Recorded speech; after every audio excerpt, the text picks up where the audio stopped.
Okay, just a quick video going over the Garmin Delta Sport Pro collar. So I'm going to go over the collar itself, the receiver, the transmitter, and how to charge it.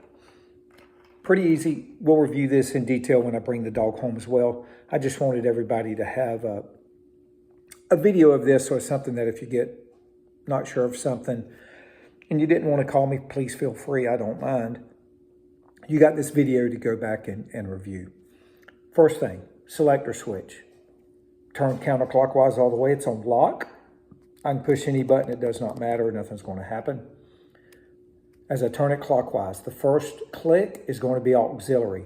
That's for turning the headlights on the collar, the light, on and off. On and off. Has to be on auxiliary.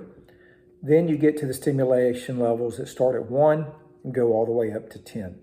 And we'll review what's appropriate stimulation levels for your dog. Every dog's a little different. Selector switch, this silver switch here in the center, will always be pushed up. Will always be pushed up because that's typically how they come paired from the factory, or either I've set it that way before I bring it home to you, bring the dog home. So always push that up. The other, it will not work if that selector switch is pushed to any other location.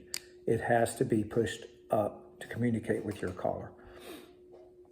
The only button we use on here to stim the dog is the continuous button. We never use the momentary button, so only use the continuous button. If I ask the behavior for the dog, such as sit, I press this as sit comes out of my mouth. I stay on it until the dog initiates compliance, and then I release. That stops stimulation for the dog. All right, on the back is the charging port. We'll go over that in just a second, but pretty simple. So that's the transmitter. Real simple. Selector switch, always make sure that's up. And the C, the continuous button there, is the one we're going to use all the time. Never use vibe or tone for communicating to your dog. The receiver itself, you see it's blinking twice now, so it's on. I can make it solid by I'm pressing the continuous button, then I released it. That way I know that these two are talking to each other. This does have an off and on switch right here. If I hold that down till it goes red, release it, it turns off. To turn it back on, depress it again. You hear it beep a couple times, and then you'll see it flash a couple times as well, about every 5 seconds. I always like to check and make sure these two are talking before I put it on the dog, communicating well, and that's how you do it, just by watching the light there. When this is on your dog, it's always the highest collar on the dog. So if your dog comes home, which 99% of all dogs do, come home with a choke chain or a slip chain collar, it's always below this. This is always up high, under the dog's ears. I don't care if it's on his throat, beside him, it doesn't matter. It's always under the dog's ears and by the jaw line. It doesn't matter where at in those locations. Now, charging this, I encourage you to charge it about once a week. That's all you got to worry about. You take the charging cable. This will come home with your dog in the collar as well. It just simply snaps over like so, over those brass contacts. To charge this, open up the charging port in the back, and your other charging cable plugs into that. And then obviously this goes into any, regular phone charger or adapter. Pretty easy. Now, one other thing I did want to show you about your collar is this is a bark collar as well. Now, it can't do both things at the same time. Either you can use it to communicate to your dog, or you can use it to correct your dog for barking without you even being there. But it can't do both things at the same time.